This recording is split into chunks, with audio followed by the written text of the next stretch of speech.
Tentang isbal, apakah keharaman isbal itu mutlak? Karena terdapat muqayyad di salah satu nasnya, yaitu yakni sombong. Juga terdapat qarina bahwa hadis isbal harus diqayyadkan dengan muqayyadnya. Misal Abu Bakar As-Siddiq, lalu Ibnu Mas'ud juga melakukan isbal karena malu betisnya kecil. Sementara Rasulullah SAW tidak mencela atau menegurnya. Ulama fikih sepakat bahwasanya kemutlakan dalil harus dibawa ke qayyidnya. Baik, saya jelaskan begini.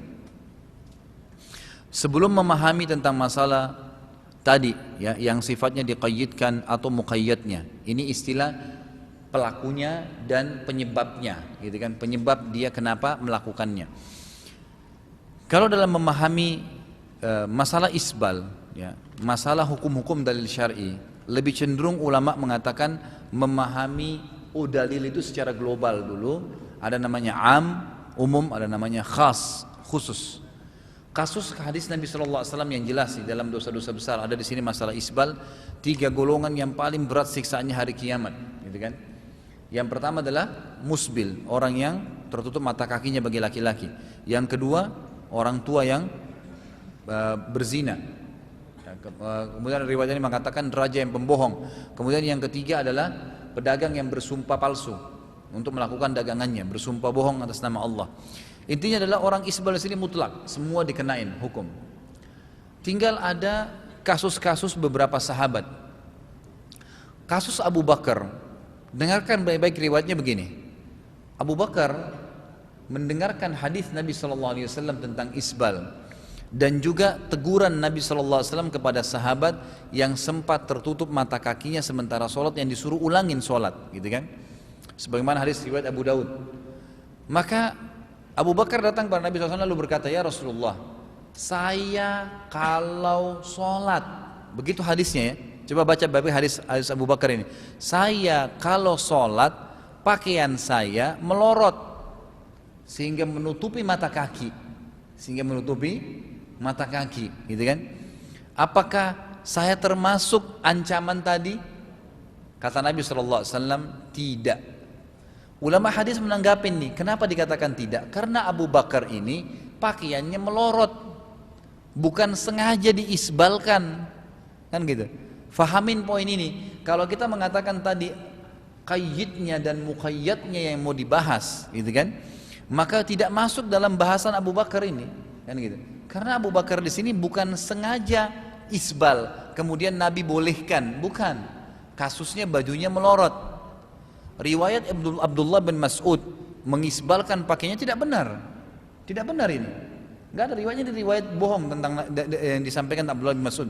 Abdullah bin Mas'ud bukan isbal, menurunkan bajunya, menutupi betisnya, begitu, bukan menutupi mata kakinya, ya, bukan menutupi mata kaki, jadi betis. Kan sahabat-sahabat itu kebanyakan mereka mengikuti sunnah Nabi SAW. Afdalnya baju laki-laki itu kata Nabi SAW adalah nisfus saq, setengah betis. Kalau biasa ulama bilang dari ujung kaki tumit antum kasih 1 jengkal ke atas, itu jadi setengah betis. Di situ yang paling afdal. Tapi boleh di bawahnya, yang penting tidak tutupi mata kaki, gitu kan? Itu intinya. Nah, Abdullah bin Mas'ud menurunkan dari betisnya tadi supaya tertutup tapi tidak menutup mata kakinya. Itu yang ada dalam riwayat yang sahih. Tapi kalau dikatakan dia mengisbalkan, ini tidak pernah ada tentang Abdullah bin Mas'ud radhiyallahu anhu. Jadi di sini jelas Abu Bakar pun karena kasus melorotnya, bukan karena sengaja pakai baju isbal, celana atau pakaian isbal lalu kemudian Nabi bolehkan, bukan karena itu, gitu kan? Kalau kasus masalah hadis yang menjelaskan, ada hadis lain yang mengatakan siapa yang menarik bajunya, memanjangkan pakaiannya sampai mata kaki karena sombong, gitu kan? Maka tidak akan mencium bau surga. Kasusnya ini adalah kasus yang lain. Berarti ada, kalau dia isbal plus sombong, berarti ada ancaman lain, kan gitu. Jangan ditarik, oh berarti kalau tidak sombong nggak apa-apa, nggak bisa, kan gitu. Makanya ada seorang sahabat lewat, lalu Nabi SAW mengatakan, kebetulan bajunya sampai jatuh nih, tutup mata kakinya. Kata Nabi, irfa thawbak, fa innahu atqa li rabbika wa anka li thawbik. Hadis sahih riwayat Imam Ahmad, gitu kan. Angkatlah bajumu dari mata kakimu itu, karena itu lebih bertakwa pada Tuhanmu. Kasusnya ini karena bertakwa sama Allah, Allah yang perintahin, Allah yang larang kita lakukan, gitu kan. Dan itu lebih suci bagi bajumu. lebih suci bagi bajumu. Allahu a'lam, gitu kan? Jadi nggak usah ragu insya Allah. Yang saya heran ini banyak orang bahas masalah isbal nih. Kenapa harus celana di atas mata kaki gitu kan? Nanti bagaimana kalau saya ke undangan? Nanti kalau saya ke kantor dianggap celananya jingkrang, gitu kan? Kayaknya pemandangannya nggak bagus.